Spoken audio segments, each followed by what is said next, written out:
good afternoon, guys. I know everybody's been shopping for these Pulsar LT electronic control modules for their new Silverados. So I found a guy on eBay who actually had one in stock, and ordered it Wednesday night and had it Saturday morning.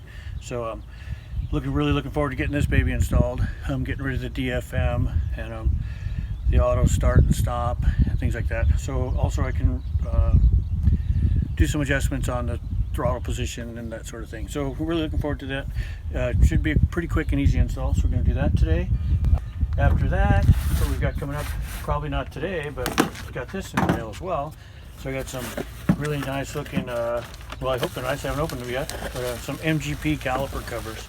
So it should really dress up the side of the truck as far as the look goes. And you have some 22-inch rims to put on as well. So we're looking forward to getting these on. They were pretty highly rated. They don't snap on. They come with little screws so you can attach them. It should be a permanent Giga, and looking forward to it. So stay with me, guys, and if you see anything you like there, it helps you out at all, please give me a like on the YouTube. That would really help me out, and I'll buy more stuff and keep doing more upgrades to the truck, and real life ones too, so you guys know if it's really worth your money or not. So stay tuned. Thanks.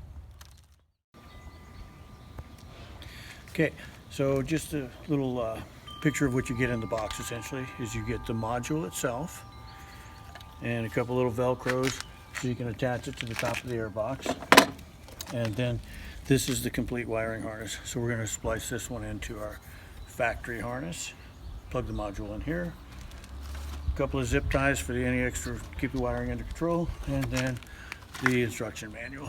So with that, let's see how we do, guys. Looking at this clip, GM is really tough with these clips. Almost always you break them. We're not going to.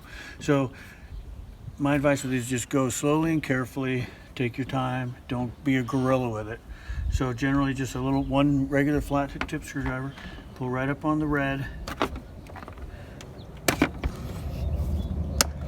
Just like that. Okay. And then it should come up a little further. And that should be released. And you can see the rotary dial here. The red clip actually goes in that notch. So when you got the clip out of that notch, you're good to go. As we lift, this is going to rotate. I'll see if I can show that to you. Okay, so remember, guys, squeeze the corner down here and then rotate it up. See how it spins? And you can get that clip, go all the way up. It pops right off, so you're good to go there. Okay, then we're going to take the wiring harness, and I'm going to try to get it so this isn't twisted in the wrong direction when I go to plug the module in. So I'm not actually going to attach it just yet, but I want it to be all smooth. So this needs to be rotated up. So we'll take this one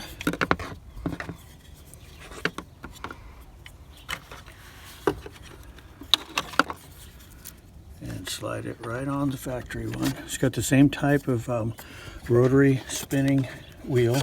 So we're going to go down all the way, hear it click, and then you can see the red connectors lined up to push right into the little wheel there. So that way it's not going to come undone while you're driving or something crazy. Okay, now this one, same type of deal. Got the original wheel.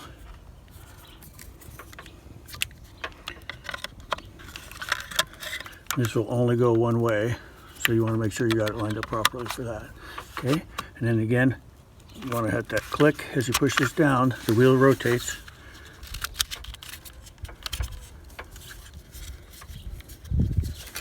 Needs to go further. And then you can see it's lined up perfectly. Slip that right in place. So that's all good to go. Now again, so I don't have a tangled mess on here, and we slip this together just like that, a nice solid click. Then we're ready to mount it. So take our Velcro. I cleaned that off the top of that airbox with a alcohol swab real quick, just to make sure I had a good surface to attach to. And I'm not going to cover up any of these numbers or anything. I may have to replace this, when I take it to the dealer for anything, basically, because I don't want them to cry and try to get out of any warranty issues if anything ever arises. So hopefully I don't have that. But so for an oil change or something, I may just have to pop this off real quick.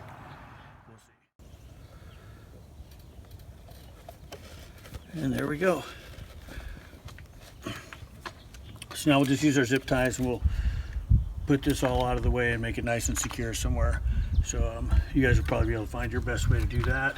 So I'm just going to go ahead and get that situated and then get inside and do some programming. So the Pulsar LT all installed under the hood.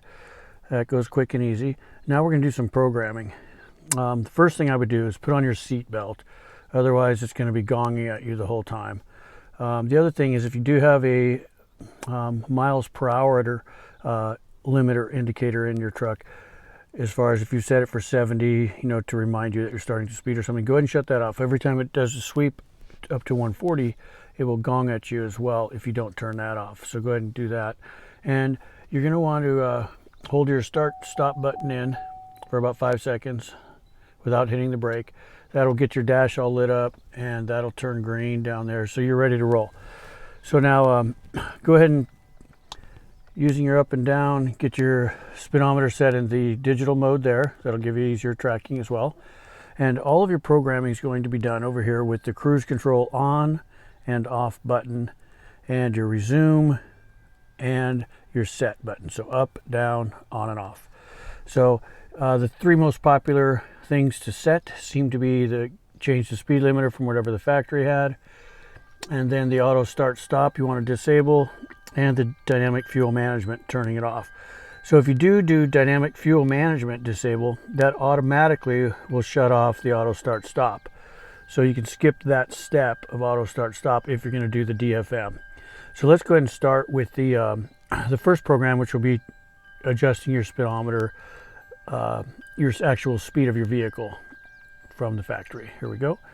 So just hold your start stop button in, push it once.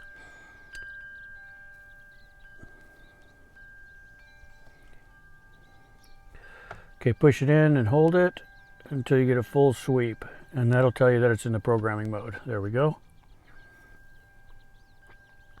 Okay, so it's at 10 right now, which is 1 essentially. So that's for your speed. So we'll push it once real quick and it'll show us where we're actually set right now.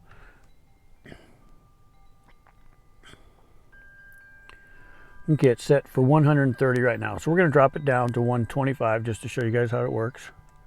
So just click your down button.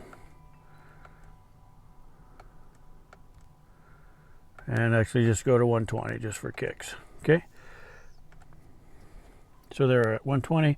Then we'll just push this button one time. It gives us the sweep. And now it's going to sweep up to 140, just showing us that it did program that into the Pulsar. Okay, so now we're going to push it in and hold it again and get us back into programming.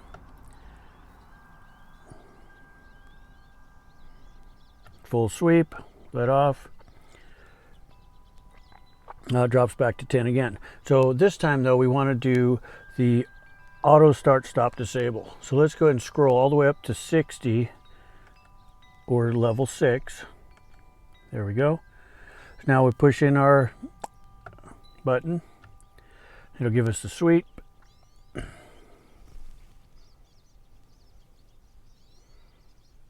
Okay, so it's actually set at 10 right now for mine, which is that the auto start stop is disabled. So if it wasn't, though, if we didn't want that, we would just go ahead and switch it to 0, then push this button again, and it'll give us the sweep, showing us that it is writing that to the Pulsar LT. There we go. So now the other one that most people want is definitely the dynamic fuel management. So let's go ahead and set that real quick. So again, push and hold your start stop cruise control button till you get the sweep. That tells you it's in programming mode. Quick and easy, guys. Okay, back to 10. We want level 7 for DFM. So click it all the way up to level 7 or 70 miles an hour. Push it once.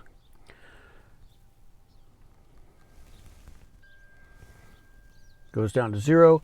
So 0 DFM is active right now. So if we click it up to 10 miles an hour or 10, then that is deactivated or disabled. So push your button once. It'll give you the sweep when it's writing the program. And there you're good to go.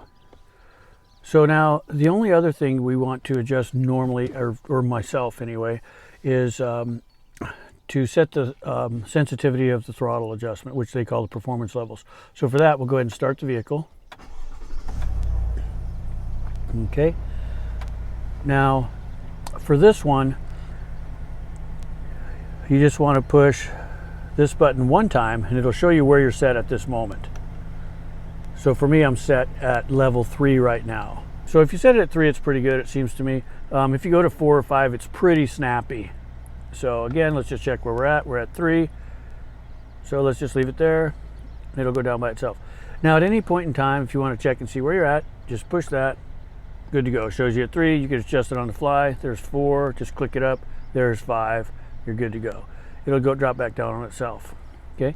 So the thing to mention, guys, is from now on, this button is only used while driving to check your status of where you're at on your throttle sensitivity level. Okay. Your on and off for your cruise control from here on out is this button. Okay. So on and then off. On and off. Okay, guys. So that's all the programming you do with the truck off. So now to set the performance levels, we're basically just going to go ahead and start the truck.